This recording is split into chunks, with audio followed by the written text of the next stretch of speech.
Welcome to The Confident Performer, the only podcast that guides ambitious, driven performers and entrepreneurs to show up authentically and confidently, both on and off stage. If you are ready to make an impact in your life and community and start living your most amazing, empowered life, you are in the right place. You already have what it takes to make it. You just need to see it. And I'm here to show you how. You ready? Let's go. Hello, beautiful performers, and welcome to episode 10 of The Confident Performer. Today, we are going to talk about something that's one of my favorite things to talk about, of course, because that's my podcast, and that's what we do, is we talk about my favorite things. I'm recording this on International Women's Day, and I want to talk about women in the industry. I want to talk about different levels of our relationship components in the industry, how we show up, how we present ourselves, and sometimes the things that we do to hold us back, not only in the industry, but truly hold ourselves back as a whole. And this may absolutely have some controversial bits. It may have something that you're like, wow, I do not agree with you, Amy Adams, not the one from Enchanted. And you can absolutely send me an email and you can absolutely share your perspective with me because I want you to. You can go ahead and do that. Anything you want, question-wise, opinion-wise, you want to share that. I want to hear it. I want to have it. I want to talk about one of my favorite things to do is empower and collaborate with other artists, but most especially women. And I love doing that just for the sake of getting out there, getting the work done, taking care of business in a number of ways. I'm going to share some insight. Sometimes I have noticed more often than not with women, we have a tendency to get in our own way. We have a tendency to get in our head about things, and we like to make things mean certain things when if we didn't get caught on that, or we didn't get stuck up in our head about something, then we can just take care of business. And I have practiced in my life and in my career really getting to the point of where I sit at the table and I sit down and I'm doing business, working with other people. And I think to myself, I am not going to make any of this personal to me. All that I am doing here is sitting here at the table, getting ready to solve the problems that need to be solved. That's what I care about doing.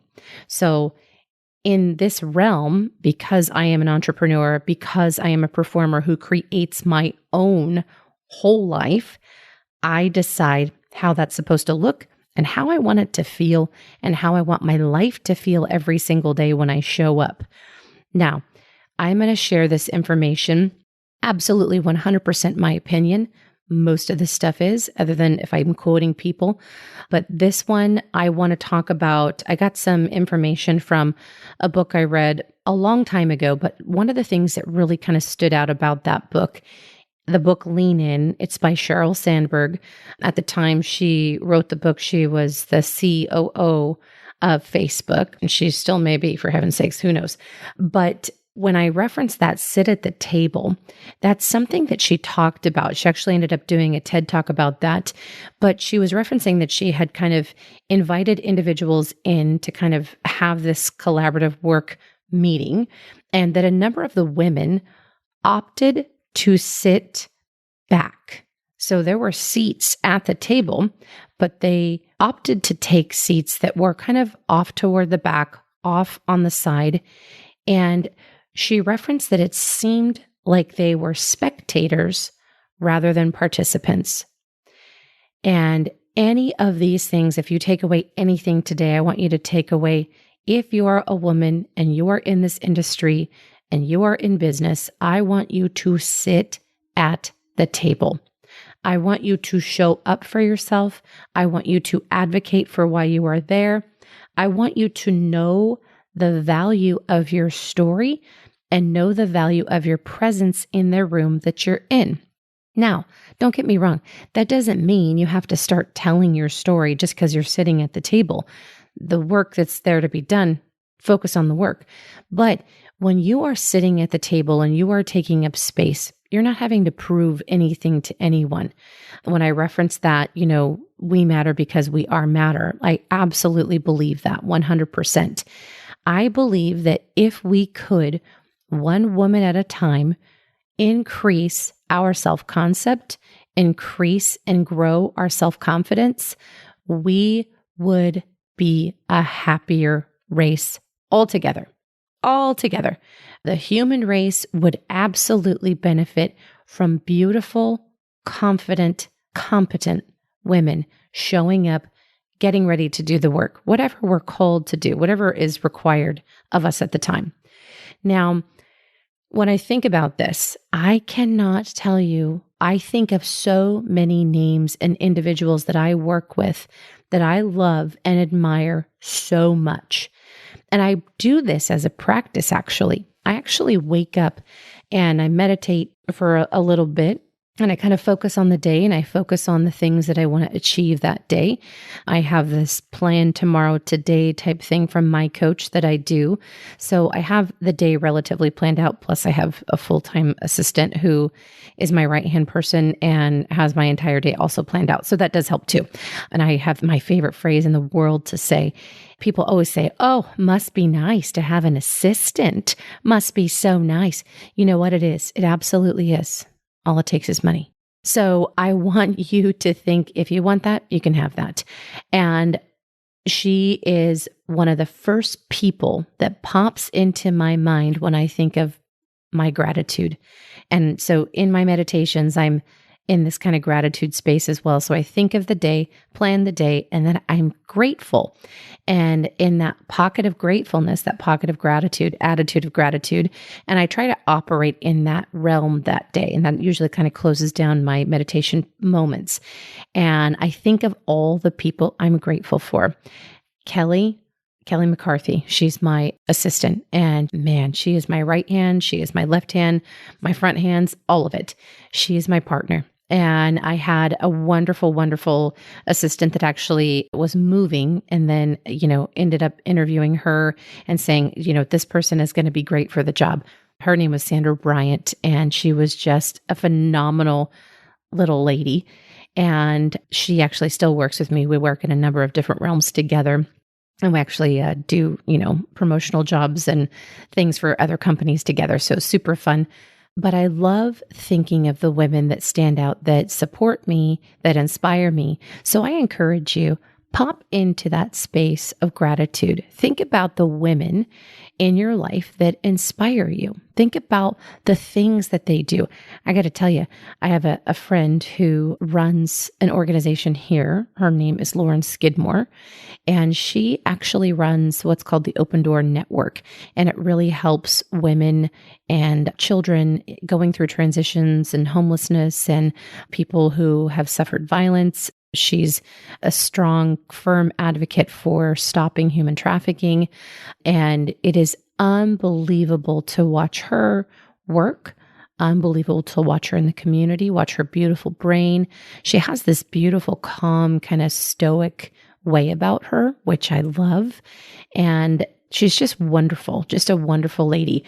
Now, in the arts industry that I work with, there are so many people I could name. From one of the number one that I work with is Andrea Hansen, their team, Marcy Horonis, Whitney Pasquale. They do a lot of the arts work in the community that really advocate for people, individuals in the arts and opportunities for artists. Just wonderful platform of women. I get into this space of gratitude. I'll tell you, I cannot stop. It will come like a flood of, I'm grateful for all of these different people. I want you to try that. I want you to try and see what that does for your brain, for your body, for your attitude. Because when you shift that focus on the people in your life and you shift to their excellence and you focus on their excellence and their positive contribution in your life, you stay in positive exchanges with them. And that's the best place to be. that is the best place to be. I also live operationally by the 4 agreements as well. So being impeccable with my word, and then practicing, I practice a lot and not taking things personally. That absolutely is one that, needs to get a buffer, every now and again, especially if I get really, really tired into the day. And then really kind of thinking about showing up and doing my best every single day, and to never assume. I love that angle as in life. Never assume that somebody is saying negative things about you, or never assume that they're negatively focused on you. You can positively focus on those things. I think do that all day long. But in order to do this in the industry and support one another collaboratively, that is the best way to do that. My other person I'm so grateful for is Karen Go. She is our mayor in this community.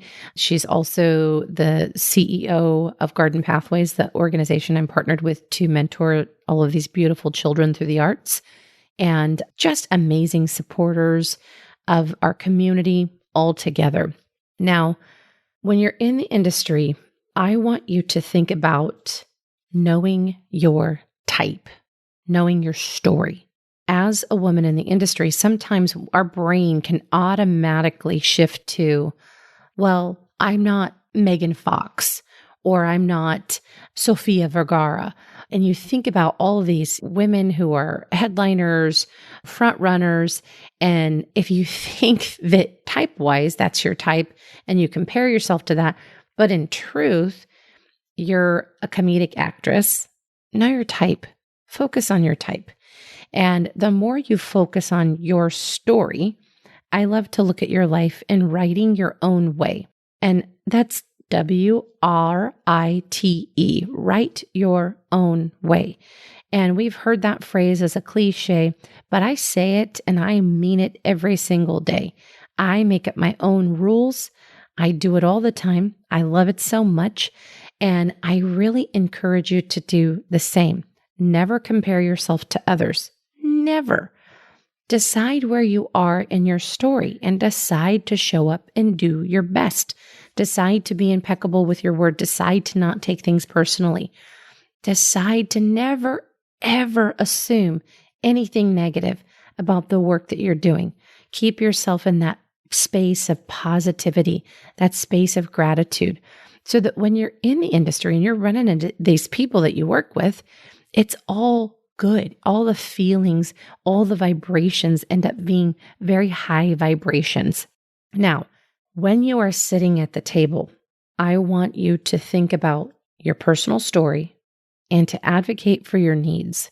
So if there is something that you ever feel like, you know what, I need to feel a little hurt on this, it is your job to advocate for what you need. I really encourage you to not lose your voice, especially when you're beating the drum that you need someone to pay attention to you. I really want you to know what you have to say in your mind and not have to be cheeky and not have to be competitive and not have to be, a bad attitude bear, any of that kind of stuff. And I really want you to think about the energy that you're bringing into the room with you. That's what makes you memorable. I teach these tips and tricks for my artists to be memorable in the room, especially when creative and casting is meeting so many in a day. And most of the time, what I teach is the attitude of gratitude and kindness, just general exchanges of kindness that are not well practiced and are not, sadly, not typical. So I want you to practice those things, pop into that space. So I realize this episode just kind of ended up sounding like crazy shout out. Definitely, if you work with me and I didn't say your name, I have you on my heart and in my head at some point, I promise you. So when I say women write your own way, that welcomes that celebration and collaborative creation. So I think the way to create is to collaborate 100%. I think that every single day, I always think of, okay, who can I partner with to help me solve this problem? Who can I reach out to expand or expound or build and grow something in the way that my mind can't even see? And I love to think of those people that stand out. Now, I want to talk about this. I know that not a lot of people are in that same vibration. If you know that you are not in that same vibration, I want you to borrow my belief and borrow my practice for a week and see how it changes your life. If it doesn't, hey, keep doing what you're doing. One of my favorite things that just happened was Brooke Castillo. She says, if it doesn't work and you say the words, I tried, that's past tense. Keep trying and try harder. That is my favorite thing to think anytime something's not working for you. So borrow my belief, borrow my practices, keep trying and try harder. That is what I want to see, because those are the things that bring you success. And I tell you this because my clients, I referenced last week the story of Brooke. Now, the pep talk I gave Brooke was last week for her performance, for her, and obviously it was an academic performance, but it was competitive and it was definitely pressurized. And she is one of my most amazing performers. And I got to tell you, Brooke took first. And there's that feeling inside of me that I knew that she would. But then it's one of those things that when you have that validation of this is the work, this is the practice, this is the stuff we implemented in the practice, and these are the results. That is what we do. We create those massive action steps and that plan for the success. I want you to try these things. Love the women in your life. Look at them, honor them. Think about how they are showing up. If you look at them and you see that they are tired, hug them. Ask them how they are. When my man actually sweetly did a post today, I really loved it. Did a post today and kind of talked about how he loves watching me kind of juggle and do all the things. And we make the joke that I've been literally running around all day. And a comedian said that, and we just kind of imagined that being our life because it feels like that sometimes. And it's very fun to live with a partner who pushes you and encourages you and really, seeks to match you and consistently level up and really kind of bring and embrace the growth all together in your lives. And he wrote this sweet little post about how much he loves watching me do that and succeed and, work with my people that I work with and see their success as well. So I want you to actively get into that space of celebration of yourself with a partner that actively pushes you to increase and raise your vibrations. But I really want you for yourself to know how to show up and sit at the table. The seats are for us. When you go and you show up, be kind, be all the things you wish to see. Be loving, be peace, all of it. Anything you wish to see in this world, be. It is the most important way to live. So I hope this episode hits you in a way that the celebration of my people hit me. It is one of those things that I'm truly grateful for. All of my people, please send me your questions, send me your inquiries, send me problems I can solve for you. Think about asking me the things that you want to know, insights, industry things that, I'm always curious about this or worried about this. We're going to have some people coming up in the future. And actually, my man is going to be my first guest. And that will be very shortly because we're getting ready to head out to Grenada. And we do adventures every single year around spring break. And so we'll go to Bonaire and to Fiji and Honduras and this year's Grenada. And so anyway, we just love doing our adventures, and we're going to share parts of our journey and share parts of our life and kind of pushing each other and raising our vibrations and really increasing the ability that we are more confident in our performance in our life and inspiring others to be the same. Thank you so much. Be well. If you enjoyed today's show and don't want to worry about missing an episode, you can follow the show wherever you listen to your podcast. And if you haven't already, I would really appreciate if you could share the podcast with others who you think would benefit from it. And leave a rating and review to let me know what you think. Now, it doesn't have to be a 5-star rating, although I sure hope you love the show. I want your honest feedback so I can create an awesome podcast that provides tons of value. Visit amyadamscoaching.com/podcast launch for step-by-step instructions on how to follow, rate, and review. Thank you for listening to today's episode of The Confident Performer. If you want to learn more about living your truth and showing up as your most authentic, beautiful self, visit www.amyadamscoaching.com. See you next week.